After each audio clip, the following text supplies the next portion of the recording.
दोस्तों नमस्कार, मैं जितेंद्र हूं और हमारे साथ हैं प्रोफेसर चंद्रभान प्रसाद जी, जो कि बहुत बड़े एक्टिविस्ट हैं।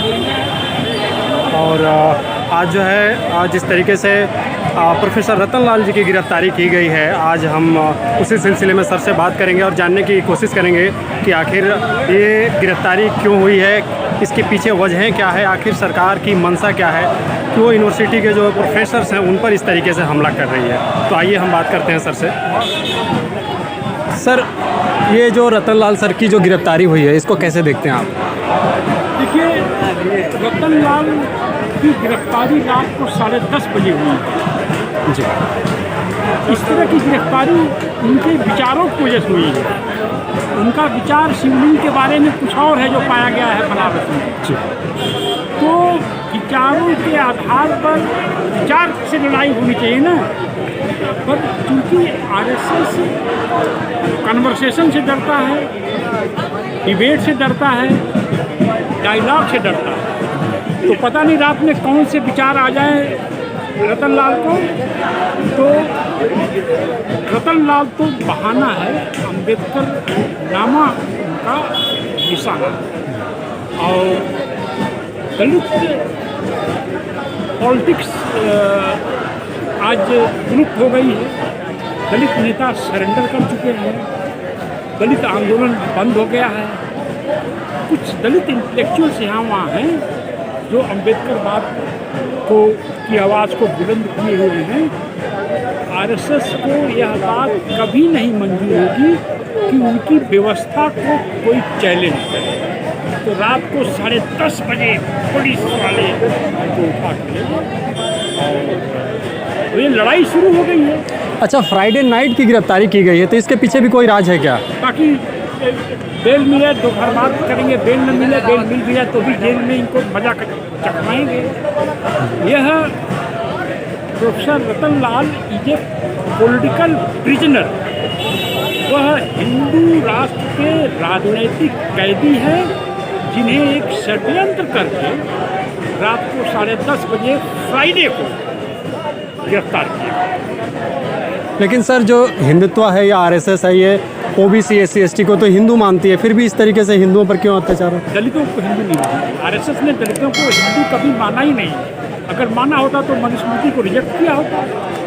मनुस्मृति को किसने लिखा है? मनु कौन है? मनु स्वयंभू है, यानी मनु ब्रह्मा है, यानी ब्रह्मा द्वारा रचित मनुस्मृति को कभी आरएसएस ने रिजेक्ट किया है, जिसको बाबा साहब ने जलाया था 25 दिसंबर 1927 को।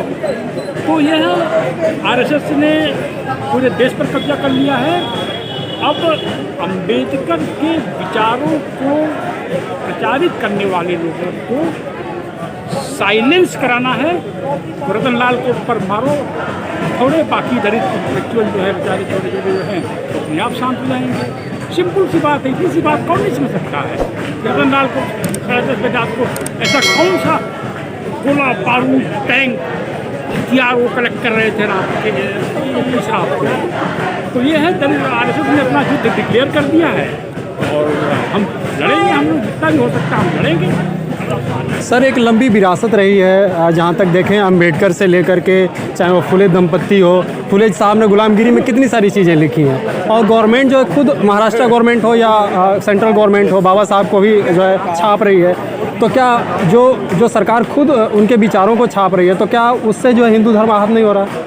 नहीं, वो तो उनको यह भी मालूम है कि दलित किताब खरीदता है बाबा साहब की तो पढ़ता नहीं है, तो छापते जाओ।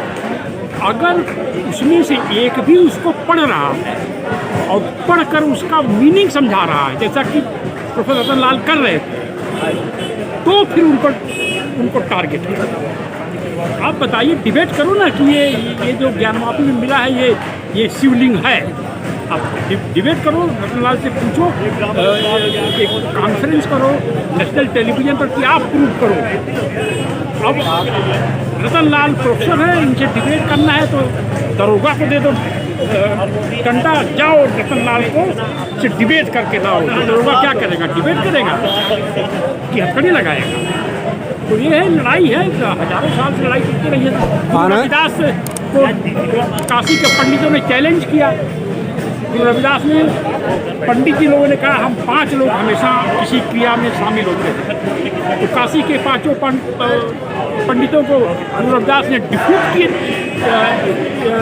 डिफीट किया और पूरी दुनिया में मशहूर हो गए। तो Ambedkar is a live wire.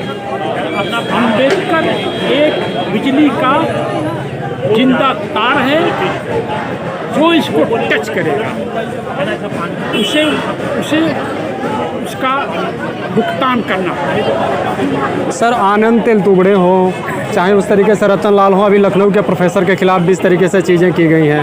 इन सारी जो फहरिस्त देखी जा रही है, जो बहुजन इंटेलेक्चुअल्स हैं उन पर इस तरीके से हमला, तो आगे क्या इस तरीके से क्या? क्योंकि दलित पॉलिटिशियन चुप हो गए हैं, दलित आंदोलन खत्म हो गया है। आज कोई एक भी इस देश में बता दीजिए दलित जो कहता हूँ मैं दलितों के नेता हूँ, केवल दलित इंटेलेक्चुअल कुछ यहाँ वहाँ हैं, अपनी आवाज़ को बुलंद कर रहे हैं।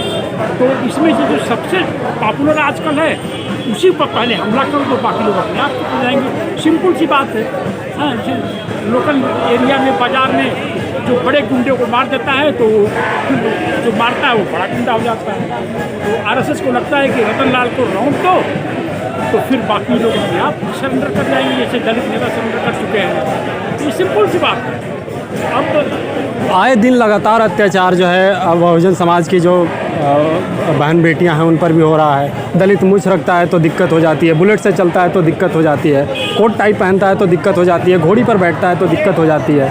तो आखिर समाज क्या करे? मतलब कैसे हम लोग सिर्फ क्या ये प्रोटेस्ट ही करते रहेंगे या कुछ आगे भी कुछ? देखिए अभी जो कास्ट हिंदू नेशनलिस्ट जिनको भारत को राष्ट्र की जगह हिंदू राष्ट्र चाहिए, उनके साथ अब हमारा माइंड वार शुरू हुआ है। आपने देखा होगा जब दो क्रिकेट टीमें टूर्नामेंट में जाती है तो कैप्टन्स के बीच माइंड वार होता है, दिमागी लड़ाई होती है। तो अब आरएसएस के साथ हमारी दिमागी लड़ाई शुरू हुई है। तो अगर वह मूछ रखने पर दलित पर हमला कर रहे हैं तो हजारों लाखों करोड़ों दलित मूछ रखे। अगर वह बाइक बुलेट पर बैठने से उनको परेशानी हो रही है तो हजारों लाखों दलित बुलेट बाइक पर चले। अगर उनको सूट बूट से परेशानी हो रही है तो जिस दिन लाखों दलित सूट बूट में सड़क पर बाहर निकल जाएंगे तो आरएसएस की आत्मा खतरे में आ जाएगी। आरएसएस दलित जब गधे की सवारी करता है तो आरएसएस खुश हो जाता है। जब दलित घोड़े पर बैठता है तो आरएसएस को लगता है हमारे ऊपर अब हमला कर देगा, इसके साथ बगल में तलवार भी होगी। यह हिंदू अपर कास्ट राष्ट्र पर हमले की तैयारी कर रहा है। तो जिन जिन चीज़ों से उन्हें आपत्ति है उन्हीं चीज़ों को हमें आगे बढ़ाना है। हम तो समझते हैं इसी को हम कहते हैं माइंड वार बिटवीन आरएसएस और अम्बेडकरवादी। सर आज मध्य प्रदेश में भी एक प्रोटेस्ट हो रहा है। वहाँ का जो पंचायत चुनाव है उसमें 28% रिजर्वेशन होना चाहिए था और जो वहाँ के सर शिवराज सिंह चौहान जी ने 14% पर ला करके खड़ा कर दिया है और आज ओबीसी जो है वहाँ प्रोटेस्ट कर रहा है। इसको कैसे देख रहे हैं? नहीं, वो तो अच्छी बात है, अपने अधिकार के लिए उन्हें प्रोटेस्ट करना चाहिए। देखिए आरएसएस का इतना बड़ा पेट है कि उसकी भूख शांत नहीं होने वाली। वो हर एक चीज़ पर कब्जा करना चाहिए और हर कब्जे वाली चीज़ पर सवर्ण आदमी का झंडा होना चाहिए। तो जहाँ जहाँ लोग प्रोटेस्ट कर सकते हैं प्रोटेस्ट करेंगे। सबसे बात यह है कि शिवराज सिंह चौहान वो भी ओबीसी हैं, इसके बावजूद भी उन्होंने बहुत सारे दलित भी है कि राष्ट्रपति बैठा हुआ है बन करके, शर्म नहीं आती उससे। मैं तो मानता ही नहीं वो आदमी, he is a robot, he is a plastic robot.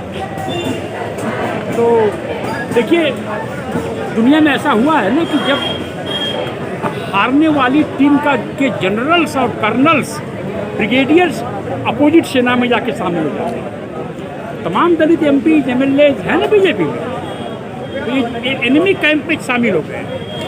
आगे सर क्या हो सकता है अभी रतन लाल जी के साथ? कब तक छूटेंगे? क्या कुछ है?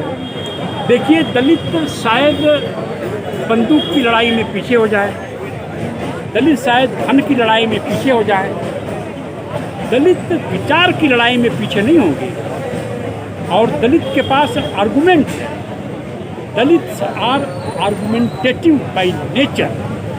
वह रविदास की परंपरा के हैं, वह बाबा साहब अम्बेडकर की परंपरा के हैं, जहाँ दलित आर्गुमेंट करता है। और आरएसएस को सबसे अधिक डर आर्गुमेंट से, क्योंकि आरएसएस कन्वर्सेशन नहीं कर सकता है, आर्गुमेंट नहीं कर सकता है, डिबेट डायलॉग नहीं कर सकता है। तो ये लड़ाई शुरू हुई है, देखिए कौन क्या जीतता है। अंत में चलते चलते क्या कहेंगे सर? बस ये तो शुरुआत है। दलित आंदोलन डॉक्टर रतन लाल के रूप में देश के बाहर भी गए, ग्लोबल रेसिस्टेंस होने वाला है। आरएसएस किसी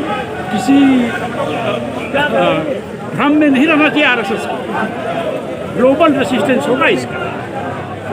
बहुत शुक्रिया सर हमसे बात करने के लिए। Thank you very much sir. स्वागत है।